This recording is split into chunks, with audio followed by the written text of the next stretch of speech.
Hi, my name is Evan Mulder. I'm an Indiana State University doctorate in athletic training student.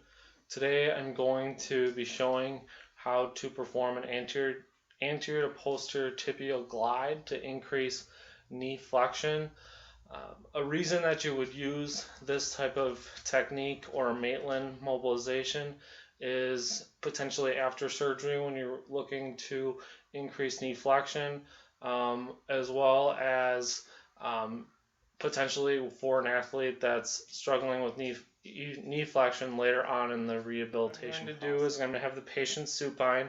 I'm going to be next to the patient, and then the patient's going to have a towel under the distal femur so that we're creating some leverage.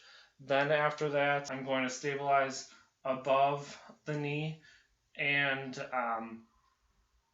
then I'm also going to grab on the lower part of the knee, just below the tibial tuberosity, or just below the knee joint, or the joint line, I should say. So I'm just going to, basically the line of force is going to be perpendicular to their leg for the most part, and then we're just pressing a normal small glide on that tibia. Okay. Great. Hi, my name is Melissa Ericson. And my name is Nicolás Merritt, and today we'll be demonstrating joint mobilizations of the ankle and the hip using the Maitland method. We're also students in Indiana State University's Doctorate of Athletic Training program, and we hope that you'll enjoy our presentation for you today.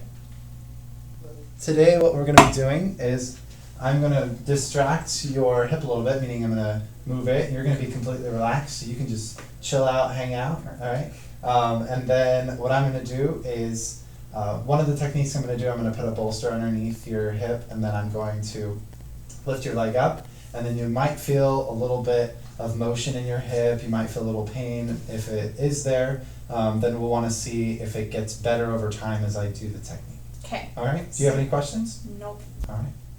So first we'll be demonstrating an anterior-posterior mob for the hip. There are two different methods you can do this. The first one, you'll take a bolster or a towel or a pillow and put it underneath your lateral to the patient on the same side. It's preferable so that way you can get the right amount of force. And then you're going to put the patient in about 90 degrees of hip flexion with the knee relaxed at about 120 degrees knee flexion. And then the clinician's going to place their hands on the patient's knee. You're going to mobilize the hip by moving the femur over and through that joint. So I'm going to use both hands, and I'm going to press down, anterior to posterior glide.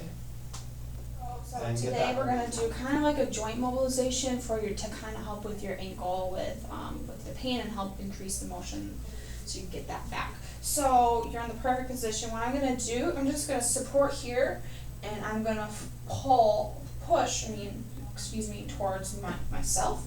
And you might feel some movement in the joint. It might be painful at first, but then it should go away as we keep on doing them. We're going to do them about 30 seconds, about 3 to 4 times, depending on how you feel. So just keep on communicating to see if it's too painful.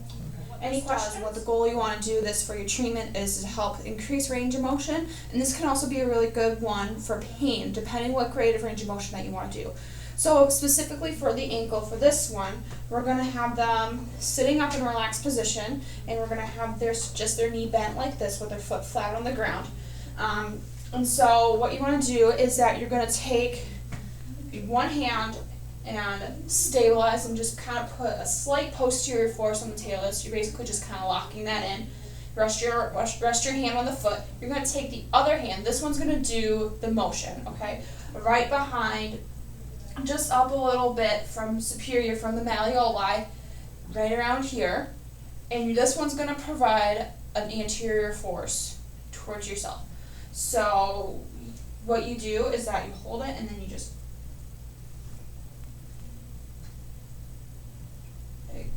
like so.